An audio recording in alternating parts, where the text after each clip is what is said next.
Bienvenue sur FR Délinet. Notre actualité d'aujourd'hui parlera de « Demain nous appartient », spoilé, le secret du mouvement Solidarité Verte d'Ophélie et Anthony. Une cellule de crise est constituée à proximité du Spoon, où Ophélie, Solange Fréjean, retient 8 Sétois en otage. Anthony, Benjamin Guettet, se charge de surveiller la blessure de Sylvain, Arnaud Henriet.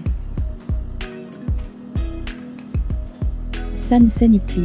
Ulysse, Sébastien Capgras, échafaud d'un plan pour maîtriser la preneuse d'otages. À l'image de Sylvain, Anthony l'en dissuade. Ophélie fait part de ses revendications à la police. Elle affirme être leader de Solidarité Verte, mouvement qui souhaite alerter sur la pollution dans le port de Sète. Elle exige l'interdiction immédiate de tous les plastiques à usage unique et la fermeture du port aux bateaux. Le commandant Constant pense que la preneuse d'otages les a induits en erreur pour gagner du temps. Il en déduit que la ravisseuse s'intéresse, soit à l'un des otages, soit au Spoon en lui-même.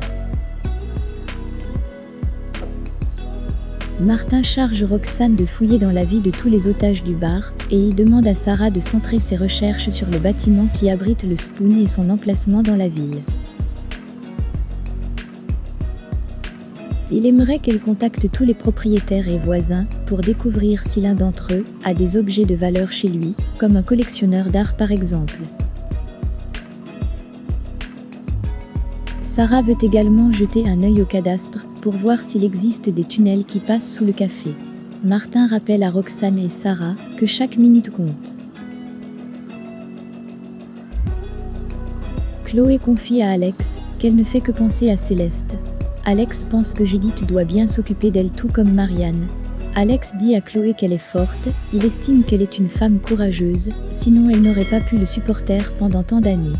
Chloé explique qu'elle est rassurée qu'il soit là. Alex s'excuse auprès de Chloé pour tout le mal qu'il lui a fait. Il s'en veut beaucoup de ne pas avoir été à la hauteur de leur histoire. Les forces de l'ordre se déploient autour du Spoon. Xavier est sous tension. Certains otages envisagent d'attaquer en nombre la braqueuse mais Anthony, son complice, essaie de les en dissuader.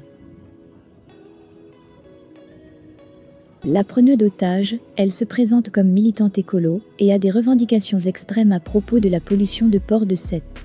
Xavier demande à ses hommes de faire des recherches sur ces éco-terroristes. Ils ne trouvent rien, ils pensent qu'il s'agit de fausses annonces. Le mouvement Solidarité Verte d'Ophélie et Anthony est censé être un bon mouvement et peut recommander ou parler aux autorités. Mais ils ont choisi de prendre des mesures extrêmes en prenant et en menaçant des otages à Spoon. Où ira leur fin alors que la police s'est installée pour les encercler tous? Merci d'avoir regardé et à la prochaine vidéo. N'oubliez pas de vous abonner à notre chaîne. En attendant, faites-nous part de vos commentaires dans la section commentaires ci-dessous. Au revoir.